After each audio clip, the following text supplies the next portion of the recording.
블레셋 사람이 방패든 사람을 앞세우고 다윗에게로 점점 가까이 나아가니라. 그 블레셋 사람이 둘러보다가 다윗을 보고 업신여기니 이는 그가 젊고 붉고 용모가 아름다움이라. 네가 나를 개로 여기고 막대기를 가지고 내게 나왔느냐 하고 그의 신들의 이름으로 다윗을 저주하고 그 블레셋 사람이 또 다윗에게 이르되 내게로 오라. 내가 내 살을 공중의 새들과 들짐승들에게 주리라. 하는지라. 다윗이 블레셋 사람에게 이르되 너는 칼과 창과 단창으로 내게 나아오거니와 나는 만군의 여호와의 이름 곧 내가 모욕하는 이스라엘 군대 하나님의 이름으로 내게 나아가노라. 오늘 여호와께서 너를 내 손에 넘기시리니 내가 너를 쳐서 내 목을 베고 블레셋 군대의 시체를 오늘 공중의 새와 땅의 들짐승에게 주어 온 땅으로 이스라엘에 하나님이 계신 줄 알게 하겠고 또 여호와의 구원하심이 칼과 창에 있지 아니함을 이 무리에게 알게 하리라. 전쟁은 여호와께 속한 것인즉 그가 너희를 우리 손에 넘기시리라.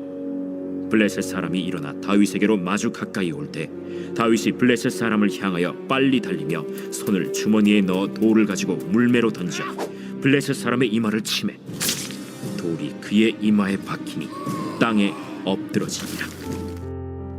샬롬. 7월 11일 전쟁은 여호와께 속한 것입니다. 기도를 열심히 하는 신학생이 있었습니다. 밤낮 가리지 않고 열심히 기도만 했습니다. 무슨 문제든 기도만 열심히 하면 다 이루어진다는 확고한 믿음이 있었습니다.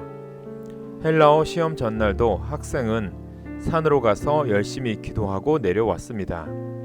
그런데 다음 날 시험지를 받아보니 아는 문제가 하나도 없었습니다. 학생은 다시 기도했습니다. 순간적으로 지혜가 떠올랐습니다. 열심히 답을 적고 기쁨으로 교실을 나섰습니다. 그의 답안지에는 모든 문항에 하나님은 다 아신다 라고 적혀 있었습니다. 영 틀린 답은 아니기에 교수는 입장이 난처했습니다. 교수도 기도를 하고 점수를 적었습니다. 다음 날 학생이 돌려받은 답안지에는 이렇게 적혀 있었습니다. 모든 답을 알고 계시는 하나님은 100점, 아무것도 모르는 학생은 0점. 다윗과 골리앗 이야기는 한 어린 소년이 믿음으로 나가서 물맷돌로 거인을 쓰러뜨렸다는 단순한 이야기가 아닙니다. 어떻게 어린 소년이 키가 3m가량이나 되는 거구를 쓰러뜨릴 수 있었겠습니까? 다윗의 힘은 그가 하나님을 잘 아는 데서 비롯했습니다. 단순히 배워서 얻은 지식이 아니라 삶에서 경험해 체험한 알미였습니다. 다윗은 사울왕 앞에서 이렇게 외쳤습니다. 사무엘상 17장 37절 새번역입니다. 사제의 발톱이나 곰의 발톱에서 저를 살려주신 주님께서 저 블레셋 사람의 손에서도 틀림없이 저를 살려주실 것입니다. 베들레헴에서 양을 치면서 실제로 자신의 삶에 살아 역사하시는 하나님을 경험했던 것입니다. 우리의 신앙 과제는 오늘 내 문제가 무엇이냐에 집중하기 이전에 하나님이 누구신지 아는 것입니다. 다윗은 골리앗 앞에서 전쟁은 하나님께 속한 것이다 라고 확신에 차서 말했습니다. 이 말을 곡해하여 전쟁은 하나님의 일이지 우리는 가만히 있기만 하면 된다고 이해해서는 안 됩니다. 전쟁은 하나님이 하시지만 전쟁에 참여하는 것은 우리입니다.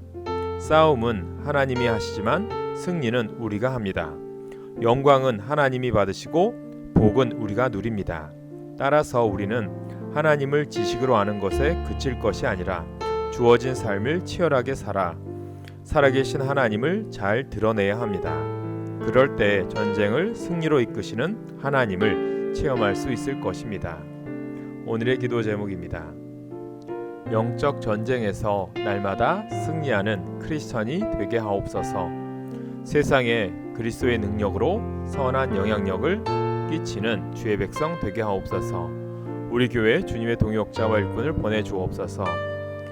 육체의 아픔과 고통 가운데 있는 영혼들을 주님께서 치유와 회복의 역사로 인도하여 주옵소서. 기도하겠습니다. 만군의 여호와 하나님, 전쟁은 하나님께 속한 것임을 고백합니다.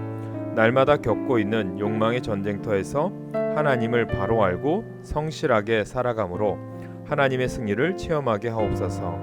살아계신 하나님을 드러내는 삶을 살게 하옵소서. 예수님의 이름으로 기도합니다. 아멘.